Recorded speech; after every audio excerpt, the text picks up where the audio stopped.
Jingle bells, jingle all the way. Oh, what fun it is to ride in a one-horse open sleigh. Hey, jingle jingle all the way. Oh, what fun it is to ride in a one-horse open sleigh. Whew. I don't know how Barbara ever did that.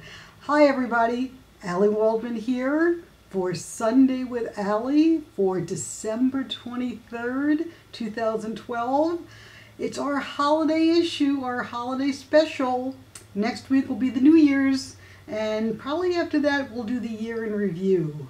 And I hope you guys are having a wonderful holiday season. Hopefully most of you have gotten off some time from work. I know I have. Of course, in my case, that just means that I don't have to write for a few days, but I'm not really off because I don't really go to an office. I work at home.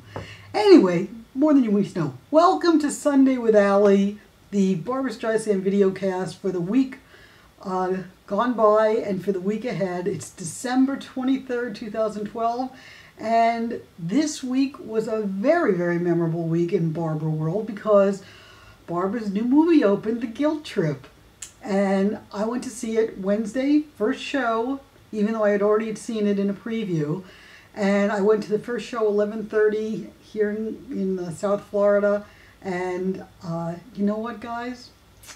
I liked it even more the second time. So, in my estimation, The Guilt Trip is a hit. Unfortunately, the critics have been very mixed. There have been some very good reviews. There have been some really lame reviews.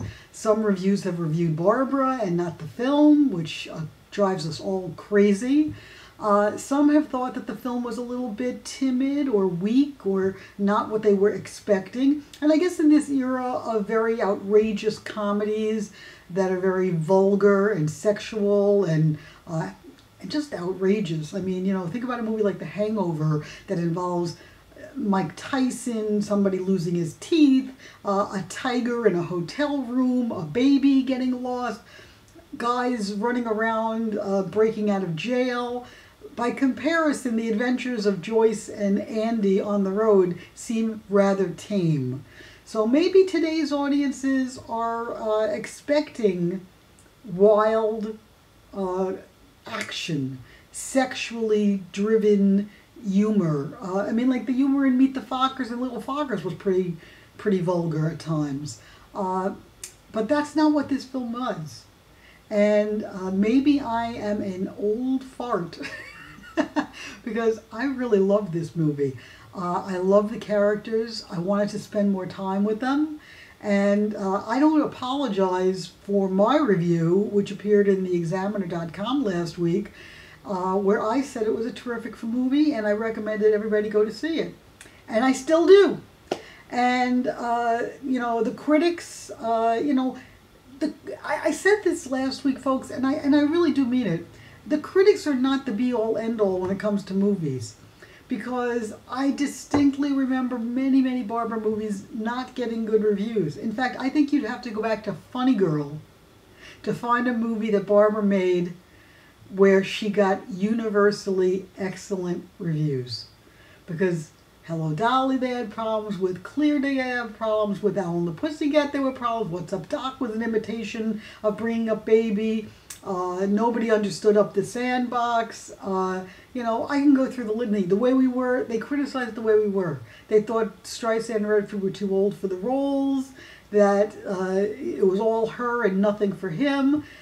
Seriously, guys, go back and read some of this stuff and you'll realize that the critics don't always know what they're talking about. Sometimes they do, but sometimes they don't gauge what audiences really like.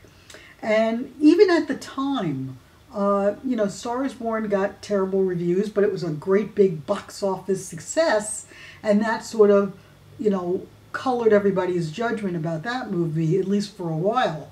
Right now, it looks like The Guilt Trip is going to be opening what's called as soft. It's not going to be gangbusters at the box office. But my hope, and I'm sure Paramount's hope, is that this is a movie that's going to find its audience after a couple of weeks and word of mouth. If they keep it out in the movie theaters and on the screens through the holiday season, I think it'll do very well. But You know, this is a very, very confusing thing, guys. And I say this in all sincerity because everything that I had heard from the Paramount offices, from the screening people, from the people who are in the know, everybody predicted that Guilt Trip was just going to take off. Seriously. And I don't think these were people, I mean, I got this from a lot of different people, not just the same person over and over again. So I don't know if they estimated wrong or if the audience is just reacting differently. Maybe Paramount did the film a disservice by moving it around. You know, maybe they should have stuck with the March release date or moved it to Mother's Day and left it as a comedy in a May comedy, a summer comedy. Who knows? Who knows? And in the long run, and I wrote this on Craig and Linda's message board, the Barbra News message board, ultimately, it doesn't really matter to our lives whether Guilt Trip is a huge hit or a modest hit, or not a hit at all. If you liked it, if I liked it, if 5-10 years from now we still want to watch this movie because we love it, then it's done its job. This film could do really, really well on DVD and, you know, in subsequent releases around the world. You never know. But it doesn't matter. You know, Barbra's stardom and her sort of place in Hollywood history is cemented. It's cemented.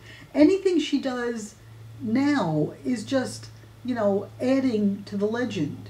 And so if the Guilt Trip is not a hit, then that might fire up Barbra's, you know, juices even more to go out and do Gypsy and prove to the world that she can still do a huge box office hit. And also, I know this makes no sense because a film like Little Fockers was not a good movie, but it made $300 million worldwide. So does the box office make it a good picture, or does our opinion matter more? And if it does matter more, then I'll take the Guilt Trip over any one of the Fokker films any day of the week. Okay? But I don't want to dwell on the negative. I said this before, and I really, really mean it. Our lives are not dependent on Barbra's success. We enjoy what she does, and we enjoy when she's feted by the public as a great star and a brilliant actress. We get off on that. We like it. But we have our own lives and our own shtick. We're doing our own thing. And that's just as important. So Barbra is our hobby. She's what we're interested in. She's who we follow. But she's not the reason that we're here. I mean, even you guys know I do Sunday with Ally because I like to do it and because it's fun talking about Barbra. I don't do it because I have to do it. So let's just keep it all in perspective. And like I said, in relation to what happened just a week ago Friday in Newtown, Connecticut, that was real. Movies, music, show business is not real. It's fun. It's the toy department of life. What happened in Newtown was not the toy department. By the way, bravo to Barbra for writing an excellent editorial on her site, barbrastreisand.com, about gun violence and the need for more and better gun control and more and better mental health care for people who are falling through the cracks. She mentioned in 1998, she and Sis Corman, her producing partner for Barwood Films, produced an excellent TV movie called The Long Island Incident about Caroline McCarthy's husband and son, who were both on a Long Island train on the way home when a crazed gunman by the name of Colin Ferguson came on and started shooting people. And in that case, Colin Ferguson would have killed even more people than he did, except for the fact that he had to reload his gun 3 times. And nowadays he wouldn't have to do that because the gun laws have gotten so lax that somebody with a 30-round magazine, I don't even know about this stuff, guys. I'm just telling you what I heard on the news. Somebody could just shoot to their heart's content because these guns are it's actually easier to get a gun than it is to, register for a passport or to register to vote or to, get into a college or a university. You have to fill out more forms for that than you do to buy a gun. And I know a lot of you guys are watching other countries and you don't even understand why America is so lax about this. I don't either. All I know is I never grew up around guns. I had no experience around guns, and I hope I never do. But I do recommend you read Barbra's editorial. Whether you agree or not, Barbra once again is standing up for what she believes in, and as a admirer of hers, you should at least dignify it by reading what she wrote. Now, back to other news. Now that we've gotten too serious, the Piers Morgan interview. It's been moved a couple of times because of the Newtown shooting and Piers devoting all this live coverage to it. And so what they're going to do is they're going to show Barbra's interview. The first night they're going to show it is December 23rd. That is Sunday night here in America. I assume that's around the world. So they're going to show it December 23rd, and then there are going to be 2 more showings after that. You can look online for when the other 2 showings are. But if you have a DVR, set it for December 23rd on CNN, Piers Morgan, and Barbra. Should be really, really good. Another interesting thing that I forgot to mention last week, and this is because I don't take copious notes and I should, Barbra did something very nice. She found out that Lea Michele from Glee had gone to see her at the Hollywood Bowl, but for whatever reason, Lea didn't go backstage. So Barbra wanted to do something nice for Lea, so she sent her the poster from Back to Brooklyn, autographed it, and wrote something to the effect of, wanted to give you a hug. So, of course, it was all over Twitter because Lea couldn't control herself. She was so excited about it. And, one more instance of finding out that Barbra does these very nice little things, sometimes without any, she didn't publicize it. It came out of, it came from Lea. But Barbra does a lot of nice things. She just doesn't talk about it. Now, for the laugh of the week, you ready for this one, folks? Apparently, the National Enquirer has got a story in the, I guess the new issue or the next issue, that Jason Gould, Barbra's son, is jealous of Barbra's warm, loving relationship with Seth Rogen. Apparently, according to the story, Barbra and Seth have gone on all these TV shows together and done all this press publicity for the guilt trip, and Jason has watched it and he's getting more and more jealous every time he sees it. He doesn't want to share his mommy with Seth Rogen, and he is, beside himself. And supposedly, they even imply that Jason had been approached to write a tell-all biography about his life with Barbra. And that now, he's thinking about doing it again because he's so upset that she's gotten this close relationship with Seth Rogen. Well, folks, that's a lot of hooey, which is an old way of saying that's pure bull. Let me just read something. Last week in USA Today, there was an article, there was a couple articles about Seth and Barbra and the guilt trip. There was also a sidebar story about Jason and his experience working with his mother. And this is, I want you to hear this quote because I thought this quote was just terrific. This is what Jason said about his mother. My mother is a mensch. She's complex, probably much more than Joyce, but there's a lot of soul and heart. She's a sensitive person and a generous soul. There's a lot to love in there. Well, guys, you know, I think that says it all. Any child who could say that about their parent, that parent has done something right. And I think Jason and Barbra's relationship is just fine, no matter what the National Enquirer wants to imply.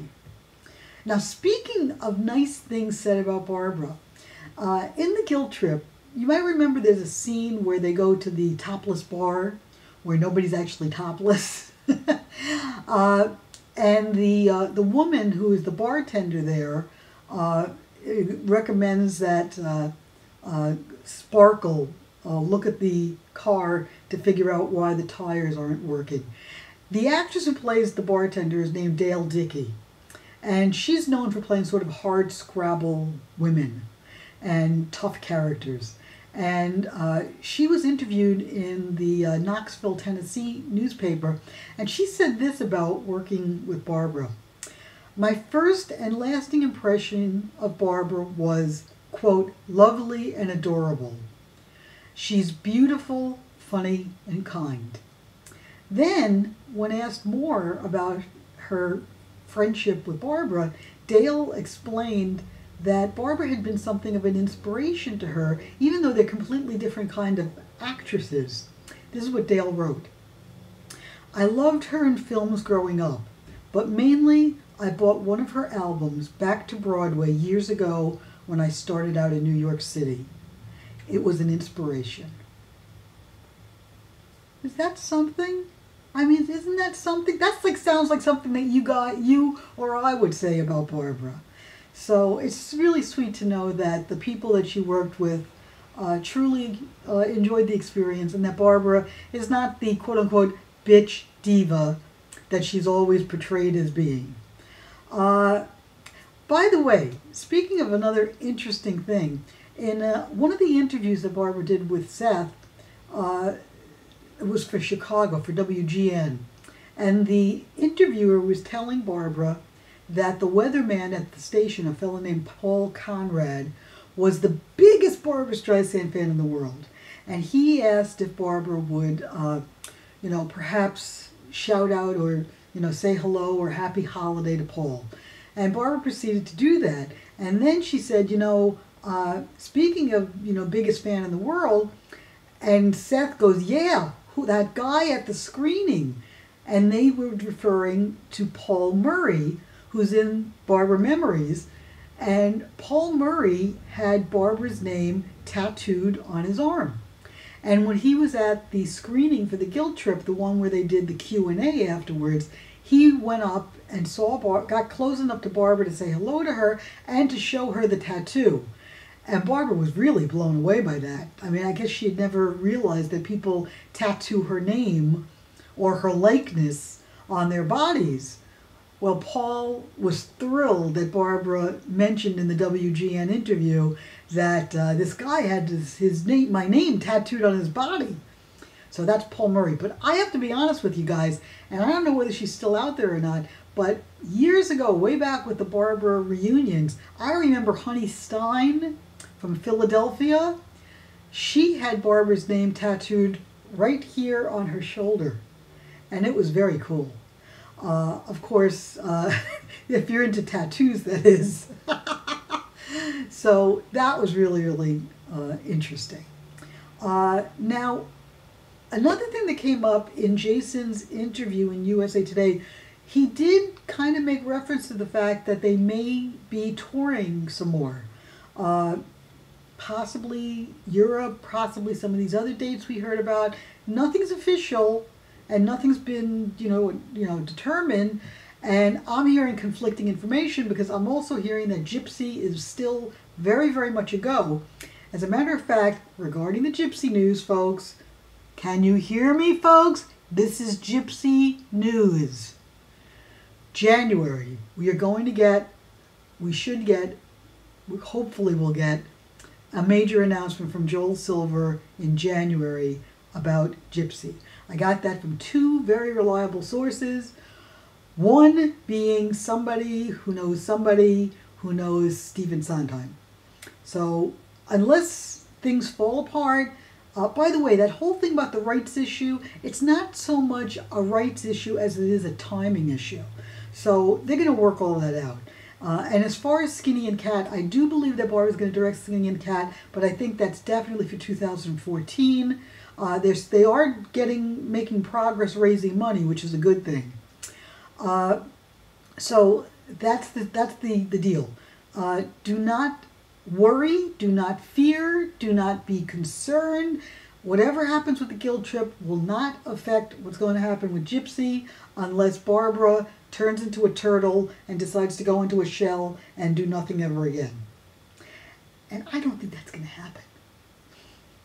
I don't think so. Finally, let me check my notes here. I'm trying to be very, very careful so I don't forget anything.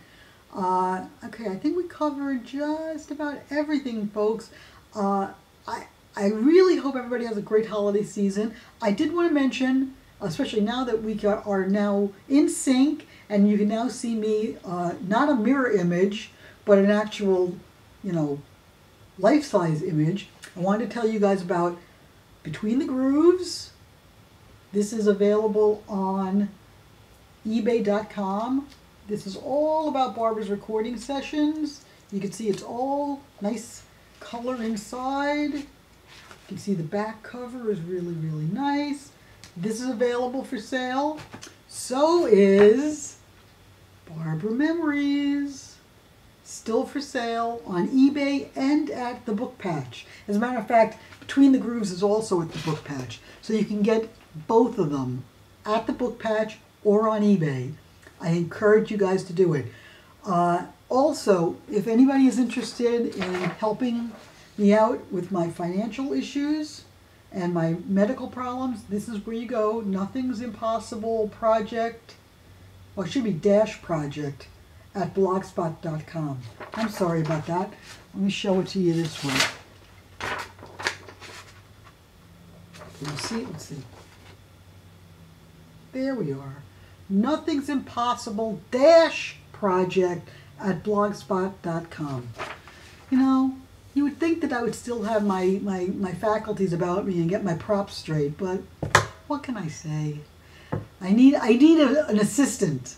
Anybody want to volunteer? Anyway, I hope you guys are all going to have a wonderful, Merry Christmas. Christmas is not dead in Sunday with Ally. I also hope everybody lit the candles and had a great Hanukkah. If you celebrate Kwanzaa, if you celebrate anything, I hope you all have a wonderful, wonderful holiday season and you're safe. Don't drink and drive. Be careful out there. The weather's getting really bad up north, so please be careful. My friends overseas, you guys are not immune to the weather either, so be careful. And finally, I just wanted to mention, next week will not only be a very, hopefully action-packed episode of Sunday with Ally, but it'll be my birthday episode too, because I am celebrating my birthday this week, December 27th, and I don't even know, do I dare tell you guys how old I am? Because I'm no spring chicken. Alright, I'll tell you. I'm going to be 56. 56. Where has the time all gone to? But you know what? So what? So what? I'm still here. That's all that matters. Good times and bum times. I've seen them all, and my dear, I'm still here. All right, I'm now vamping. So I'm going to hang this up.